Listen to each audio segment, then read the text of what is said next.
दोस्तों, जब आपको किसी लंबी दूरी का सफर तय करना हो तो आप सबसे पहले उस रास्ते को चुनते हैं जो सबसे छोटा हो, ताकि समय कम और खर्च दोनों बच सके।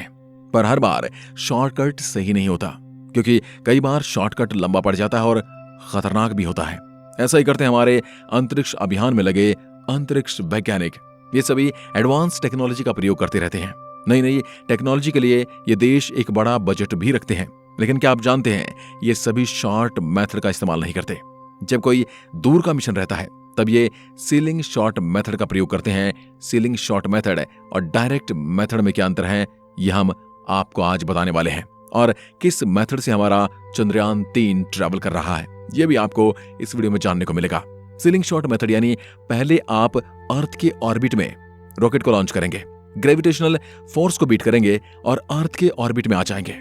ऑर्बिट यानी वो इलाका जहां तक अर्थ की ग्रेविटी बढ़िया काम करती है, और जिस तरीके से अर्थ घूमती है उसी तरीके से इसके इर्द गिर्द ग्रेविटी के फोर्स में फंसकर जो ऑब्जेक्ट हमने भेजा है वो गोल गोल उसके साथ घूमने लगता है। तो सीलिंग शॉर्ट मेथड में पहले रॉकेट को इसके अंदर जो पेलोड है, फिर चाहे वो सैटेलाइट हो या कोई दूसरी चीज हो, उसे पृथ्वी की ग्रेविटी को बीट करवाया जाता है। फिर ऑर्बिट में सेट किया जाता है और फिर ऑर्बिट का घेरा उसे धीरे धीरे बढ़ा जाता है। और ऐसा घूम घूम के आखिर में जब उसमें मूवमेंट आ जाता है तब उसे लूनर ट्रेजेक्टरी में अगर चांद पर भेजना है, या फिर अगर चाहे तो उसे दूसरे किसी ग्रह पर भेजना हो तो उस ग्रह की ट्रेजेक्टरी में भेजना होता है। मार्स के पास भेजना है तो उसे उसकी ट्रेजेक्टरी के साथ छोड़ दिया जाता है। इससे फ्यूल कम इस्तेमाल होता है। फ्यूल कम इस्तेमाल होगा तो रॉकेट भी छोटा हो जाएगा, यानी प्रपल्शन और लॉन्च करने का जो चार्ज है वो भी कम हो जाएगा। इसे सीलिंग शॉर्ट मेथड कहते हैं। इसका प्रयोग नासा जैसी बड़ी एजेंसियां तब करती हैं जब उन्हें पता होता है कि उनके पास जो सबसे शक्तिशाली रॉकेट है उसके अंदर जो ईंधन है उसकी कैपेसिटी जितनी है, वो इतनी कैपेसिटी है कि उसको जहां तक भेजना है वहां तक वो नहीं जा सकता है। और वो कैलकुलेशन से पता कर लेते हैं। तब जो रॉकेट है उसे डायरेक्टली अर्थ के ग्रेविटेशनल फोर्स से अलग करके सीधे मार्स की ट्रेजेक्टरी में भेजना मुश्किल है।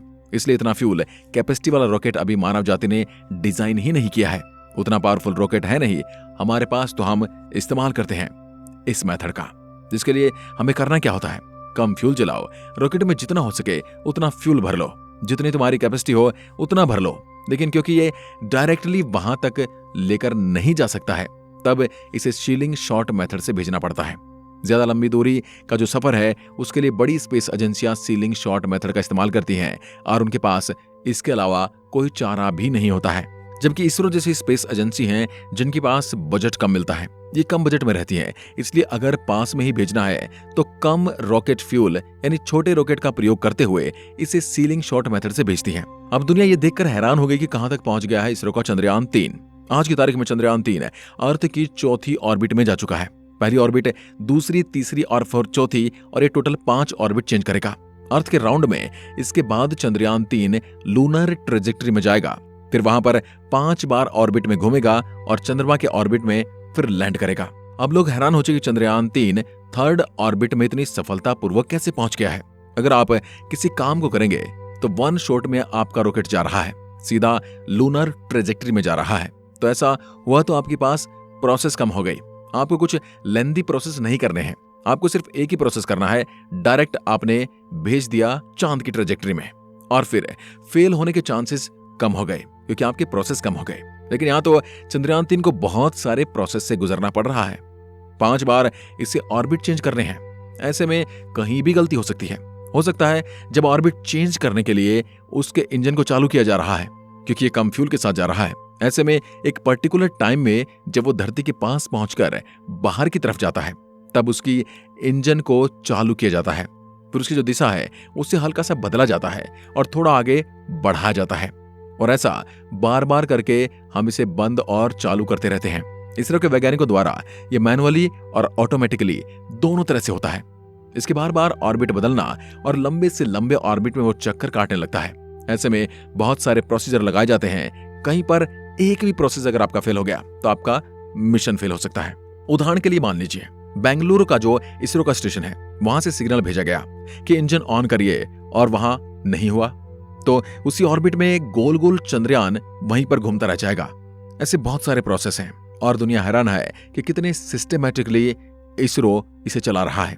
एक के बाद एक इसरो हर चरण सफलतापूर्वक पास करता जा रहा है। जो 3 चरण का मूल मिशन रहता है नासा का, वहीं हमारा चंद्रयान तो कितने सारे चरणों के साथ होकर गुजर रहा है। अगर आज की बात करें तो चंद्रयान 3 तीसरी ऑर्बिट में एंटर कर चुका है और 20 जुलाई को तीसरे से चौथे ऑर्बिट में चला जाएगा। अब देखना यह दिलचस्प होगा कि लगातार पूरे प्रोसेस को पूरा करता हुआ कब 5वीं ऑर्बिट में पहुंचता है, जिसके बाद ये लूनर ट्रेजेक्टरी में एंटर करेगा। दोस्तों, किसी भी स्पेसक्राफ्ट के लिए सबसे मुश्किल चीज होती है मून पर उतरने के लिए, वो है लूनर ट्रेजेक्टरी से जब वो पहुंचेगा और लूनर ऑर्बिट में एंटर करेगा। यहां अगर कोई भी गलती हो गई तो मून को पास करके ये आगे निकल सकता है, तो उसे मून की ग्रेविटेशनल फोर्स के हिसाब से उसके ऑर्बिट में एंटर करना बहुत जरूरी होता है। और ये बहुत जरूरी काम एक परीक्षा होगी चंद्रयान 3 के लिए। फिर जब चंद्रयान 3 ऑर्बिट में एंटर कर जाएगा, उसके अराउंड फिर धीरे धीरे डिबूस्टिंग होगी और फिर गोल गोल घूमते हुए स्पीड कम करते करते 6000 मील प्रति सेकंड की स्पीड होगी, जिससे लैंडर नीचे उतरता रहेगा।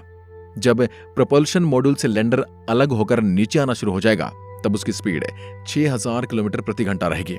ऐसी स्थिति में उसे जीरो करना, वो भी आराम से धीरे धीरे लेकर आना बहुत ही मुश्किल काम है।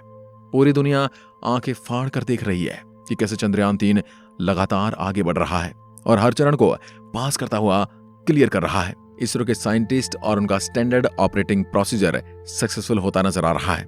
इसरो के द्वारा ये जो टेक्नोलॉजी डेवलप की गई है, ये एकदम सटीक और ट्राइड एंड ट्रस्टेड है। कई सारे सैटेलाइट को हमने इसी मेथड से ऑर्बिट में सेट किया है। अब देखना यह होगा कि इसरो इस नॉलेज को कैसे अप्लाई करती है और कैसे इसरो इस बार सफलतापूर्वक सॉफ्ट लैंडिंग करती है चंद्रमा के उस हिस्से में जिसे हम फॉर साइट कहते हैं। यहाँ के रहस्यों से पर्दा उठाकर इसरो एक बार फिर चांद पर भारत का परचम लहराने वाली है। इसके बारे में आप क्या सोचते हैं, कमेंट में लिखकर जरूर बताइएगा। एक बार फिर मिलते हैं, तब तक के लिए नमस्कार, जय हिंद, जय भारत।